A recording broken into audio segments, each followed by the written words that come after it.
예, 시장 분석도 해보고 새로운 투자 아이디어도 세워보도록 하겠습니다. 오늘 이베스트 투자증권 이비즈 영업팀의 염승환 차장과 함께합니다. 안녕하십니까? 네, 안녕하세요. 안녕하세요. 시장부터 좀 여쭤보도록 할 텐데, 네.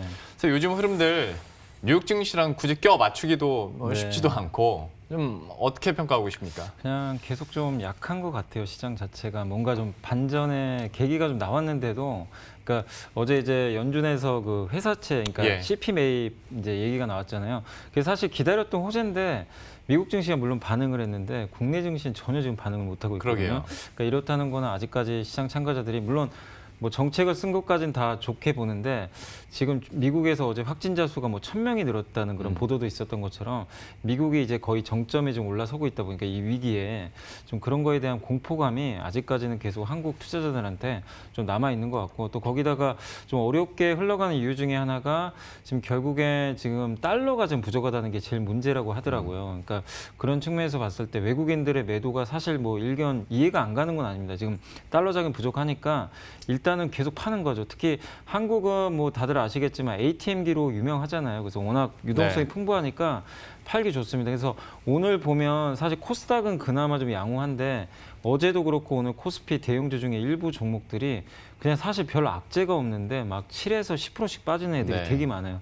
그게 결국 외국인들 때문인데 일단 터는 거죠. 일단 현금 유동성을 확보하기 위해서 털고, 환율이 지금 최근에 급등하는 것도 그 이유 때문인데 달러로 바꿔가는 겁니다. 그래서 그런 종목 보유하신 분들, 아, 기업에 문제가 생겼구나 이렇게 생각하실 필요는 없는데 그 악성 매물들이 좀 소화가 돼야 돼요. 그러기 전까지는, 그러니까 그거를 못 받아주니까 되게 약한 거거든요. 그러니까 어떻게 보면 삼성전자는 다들 아시겠지만 개인들이 지금 돈 싸들고 와서 계속 매수한다 그러잖아요. 네. 그러니까 약간 받아줄 수는 있어요. 근데 나머지 기업들 그게 안 되다 보니까 어쩔 수 없이 좀 매물 때문에 빠지는 현상이 나옵니다. 그래서 코스피가 유독 좀 약하다고 생각해 주시면 될 것 같아요. 근데 어찌됐건 제가 좀 정리를 해드리면 결국 시장이 좀 뭔가 반전의 계기가 나오려면 미국 시장이 일단 안정화가 되면서 확진자 수 증가세가 둔화가 돼야 됩니다. 그러면은 그때가 좀 분기점이 될 것 같아요. 어쨌든 이제 쓸 카드는 다 썼어요. 그래서 거기에 대해서 연준이나 그런 방향을 여러분들이 뭐, 아, 이거 뭐가 잘못됐나 그렇게 생각하지 마세요. 분명히 위기는 저는 극복된다고 생각하는데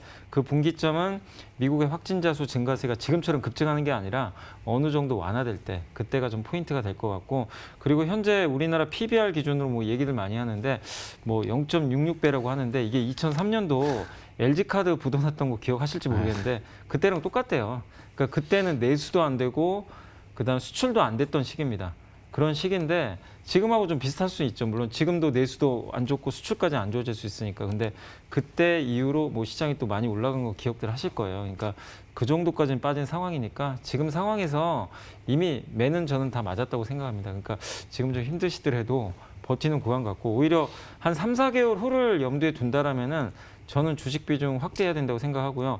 오늘 은행주 중에 일부 종목들 급등하는데 무슨 얘기 드리고 싶냐면은 마지막으로 그 지금 은행주들 일부 종목들 배당 수익률이 한 8% 나온대요. 그러니까 은행에 만약에 내가 뭐 정기 적금 넣어놓으면 얼마 안 되잖아요, 솔직히. 뭐 금리 1, 2%밖에 안 되는데 그럴 바엔 사실 은행주라도 사시면 내년 이맘때쯤에는 8% 최소한 배당은 그 정도로 나온다니까. 은행이 망할 리는 없잖아요. 우리나라 은행들 탄탄하잖아요, 사실. 현금도 많고. 그러니까 이게 무슨 얘기냐면 결국 위기가 극복되면 충분히 이거는 뭐 오히려 지금 사시는 분들의 입장에서는 상당한 또 기회연이 될 수 있다는 그런 또 의미도 되니까 고배당주도 한번 좀 관심 있게 볼 필요는 있는 것 같습니다. 고배당주에 대해서도 다시 한번 보자라고 얘기를 해줬고, 악성 매물을 소화해야 되는 과정이라고 했는데 어찌 보면 그러면 이참에 체질 개선도 해야 되는 건데 이게 한순간에 되는 일은 아니지 않습니까? 좀 시간은 걸리겠지만 그렇다고 많은 전문가들이 그렇다고 지금 매도 시점은 아니다라고 공동적으로 얘기하기 때문에 한번 좀 버텨봐야 될 것 같습니다. 업종별로 한번 얘기를 해보도록 할 텐데 중국 얘기 잠깐 해보도록 하죠.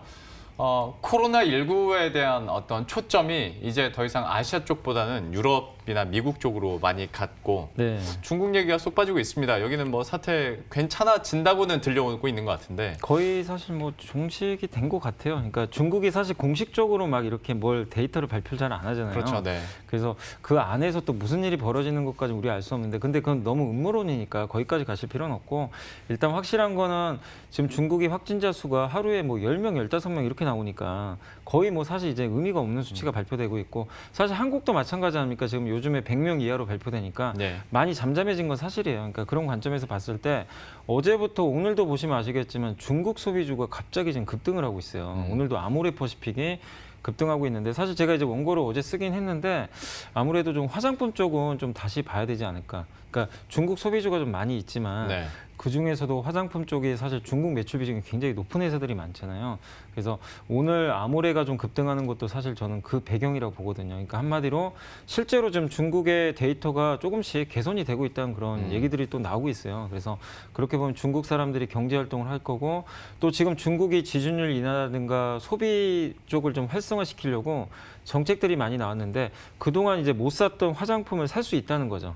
억눌려 있기 때문에 사실 미국이나 이런 유럽 쪽은 안 좋을 수 있지만 중국 사람들 입장에서는 사실 미국이 그렇게 된 게 자기네 나라랑 무슨 상관이 있겠습니까? 사실 소비자 입장에서는 그냥 화장품 살려던 사람이 이제 사면 되니까 그런 관점에서 보면 중국 매출 비중이 가장 노출도가 높은 게 어쨌든 화장품이니까 화장품 저는 좀 다시 한번 볼 시점은 됐다라고 좀 생각을 하고 있습니다. 그래서 그 중에서 많은 화장품주가 있지만 저는 좀 코스맥스 좀 다시 한번 말씀드리고 싶어요. 왜냐하면은 4분기 실적이 되게 잘 나왔는데 작년에 코스맥스 아마 그런 얘기들 많이 들으셨을 거예요. 이 회사 현금 흐름에 문제가 많이 생겼다.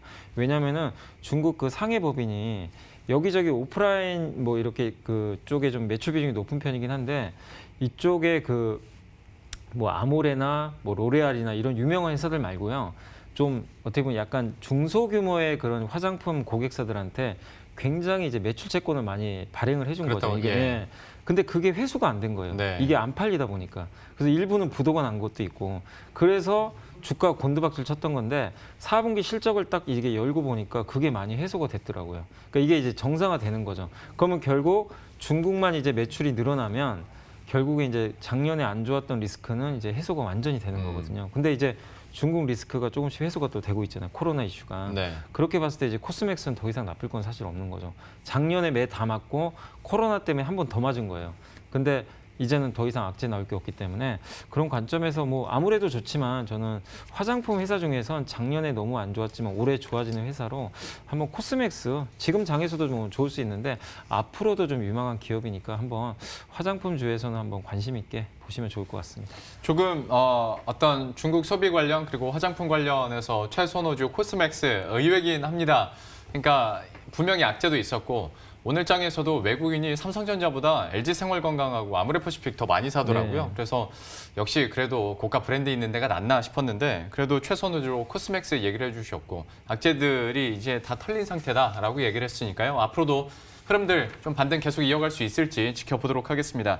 다음 주제로 넘어가면 그 언택트 문화에 대해서 준비를 하셨더라고요. 요즘에는 배달을 시켜도 그냥 집 앞에 두고 벨 누르고 가시라고 할 네. 정도로 이제 비대면이 계속 네. 많아지고 있는 상황인데 이걸 가지고 어떻게 전략으로 녹여내 볼 수 있을까요? 사실 이제 언택트 문화가 밀레니얼 세대한테는 너무나 익숙한 개념인데 뭐 30대 이제 한 40, 50대만 돼도 언택트보다는 이제 직접 대면하는 게 좀 더 익숙하잖아요. 네. 근데 이게 이제 어쩔 수 없는 거죠. 이제 40, 50대 중장년층도 이제 언택트로 갈 수밖에 없어요. 왜냐하면 이제 코로나19 때문에 사회적 거리두기 운동이 한참이니까 결국 그렇게 봤을 때는 집에서 모든 걸 다 해결하게 되잖아요. 재택근무도 그렇고 집에서 드라마, 이 영화관 안 가고 집에서 이제 IPTV로 그냥 영화 보든지 드라마 볼 수밖에 없고 거기다가 이제 어떻게 보면 이제 집에서 또 요리도 하는 문화도 또 새롭게 좀 요즘에 요리도 많이 한다 그러더라고요. HMR 이렇게 주문해가지고 집에서 간편하게 요리하는 문화도 이제 생긴다고 하는데 네. 결국 이런 것들이 모든 게 가능하려면 결국에 이제 트래픽입니다. 이 통신망이 갖춰져야 되잖아요. 이 모든 걸 하려면. 그러니까 집에서 내가 드라마를 보려면 스트리밍 하려면 트래픽이 돼야 되고 거기다가 또 온라인 주문하려면 당연히 그것도 마찬가지고 네. 재택근무도 마찬가지 아닙니까? 결국 원격으로 하는 거니까 그것도 내 집안에 통신망이 잘 갖춰져야 가능한 얘기잖아요. 예. 그러니까 이런 것들이 결국에 예전에는 일 정도의 비중이었다면 이제는 뭐 4, 5까지 늘어나는 비중으로 늘어날 수밖에 없다 보니까 트래픽이 결국 증가하게 됩니다. 그러면 결국 트래픽이 증가한다는 건 데이터 센터의 역할이 중요해질 수밖에 없는 거죠. 그러니까 반도체에서 많이들 얘기 들으셨을 거예요. 요즘에 데이터 센터 그러니까 이 반도체 가격 중에서도 이런 낸드 플래시 가격은 오히려 좀 플랫한 경우가 있는데 데이터 센터용 그 D램 가격은 급등하고 있다. 이런 얘기 많이 들어보셨을 거예요. 그러니까 이게 설치 수요가 늘어날 수밖에 없는 거죠. 이 트래픽이 증가할 수밖에 없기 예. 때문에 그래서 데이터 센터가 늘어날 때 좀 수혜를 볼 수 있는 그런 기업들이 저는 코로나19로 인해서 이게 좀 불가항력적으로 좀 수혜주로 좀 부상이 돼야 된다고 생각하는데 그런 종목들 주가 좀 한번 살펴봤는데 별로 그렇게 오른 게 없어서 지금 좀 한번 투자하시면 좋을 것 같아서 제가 두 종목 좀 가져와 봤는데 네. 그 종목이 KINX PPI라는 종목인데 KINX는 많이들 아실 거예요. 이게 서버 관련 회사로 좀 알려져 있는데 인터넷 연동 서비스, 그러니까 인터넷망을 이제 하나로 좀 묶어주는 그런 서비스라고 보시면 좋을 것 같고 중요한 건 IDC입니다. 인터넷 데이터 센터인데 이게 고객의 서버를 위탁받아가지고 이제 관련 인프라를 제공을 하는 건데 서버 구축하기 어려운 회사들한테 장비도 빌려주고 임대해주는 회사예요. 근데 아무래도 회사들 입장에서는 이제 데이터 센터에 대한 이제 이런 수요가 늘어날 수밖에 없기 때문에 네. 투자하기가 좀 비용이 많이 들어가니까 KINX에 요청을 하면 그 임대해서 쓸 수가 있어요. 그래서 그런 관점에서 향후에 상당히 좋을 수 있고 트래픽이 증가할수록 돈을 많이 버는 그런 사업 구조가 있습니다. 그래서 KINX가 좀 최대 수혜주 중에 하나다. 좀 말씀을 좀 드리고 싶고 예. 그다음에 PPI는 좀 새로운 종목이에요. 사실은 이렇게 여러분들이 좀 또 신규 상장한 지 얼마 안 돼가지고 들어보신 분들이 좀 많이 없으실 것 같은데 이게 뭐냐면 이제 데이터 센터용 광수신 모듈입니다. 그 데이터 센터 안에 통신 장비들이 이렇게 깔려 있는데 그 안에서 장비들끼리 서로 이렇게 주고 받아야 되거든요. 네. 이 송수신을 해야 되는데 그 모듈을 만드는 기업이라고 합니다. 그리고 인텔이 또 주요 고객사 중에 하나고 근데 이런 유수의 업체들이 어쨌든 투자를 늘려가면 갈수록 여기에 대한 어떤 이제 모듈 수요가 좀 늘어나니까 상당한 좀 수혜를 받을 수 있고 어쨌든 OTT, 5G 이런 것들이 가능하려면 결국 이런 투자가 들어가야 되는데 거기에 따른 투자에 따른 수혜를 온전히 누릴 수 있는 그런 기업이니까 PPI도 한번 관심 있게 보시면 좋을 것 같습니다. 예. 언택트 문화라고 한다면 아무래도 뭐 전자결제나 아니면 컨텐츠 얘기를 주로 다뤄왔었는데 데이터 센터와 관련해서 얘기를 또 하다 보니까 이 부분도 새로운 것 같습니다. 방금 소개해 주셨던 두 종목에 대해서도 저희가 관심 있게 계속 지켜보도록 하겠습니다. 지금까지 이베스트 투자증권 이비즈 영업팀의 염승원 차장과 함께했습니다. 고맙습니다. 감사합니다.